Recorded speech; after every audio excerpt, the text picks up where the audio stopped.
Здравейте, приятели! Аз съм Twin Brothers, а вие сте в канала да се изправиш сам срещу себе си. Да се изправиш сам срещу себе си, това е едно истинско предизвикателство за всяка една личност. Но за да се впусне човек в това предизвикателство, е нужно първо да се обърне към себе си и да си зададе и отговори на някои въпроси. Искаш ли да преосмислиш себе си? Искаш ли да се промениш, да станеш нов човек, да изградиш здрав дух и здраво тяло?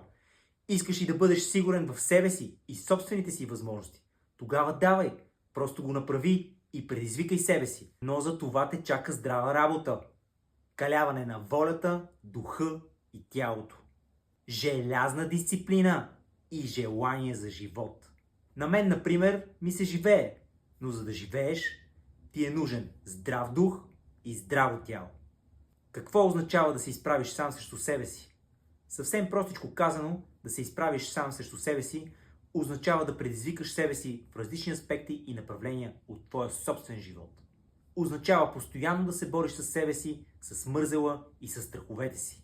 Това е една борба с твоя собствен ум, който се явява единственото ти ограничение и единственото ти спасение.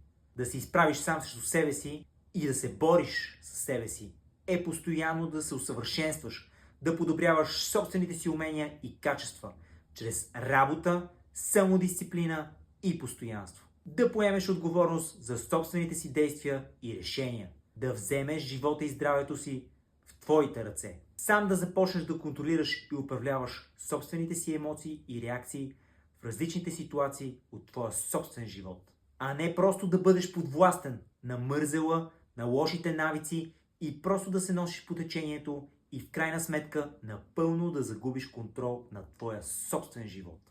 Но за това, приятелю, ти е нужна здрава психика и силна воля.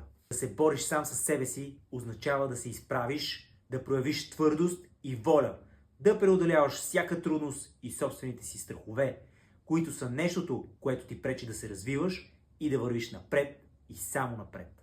И да надградиш себе си и да победиш. Да станеш по-здрав психически и по-силен физически. Тогава давай, просто го направи и започни да каляваш духа и тялото си още днес.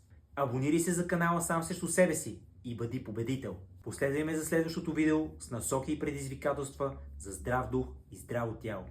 Аз съм Twin Brothers и те предизвиквам.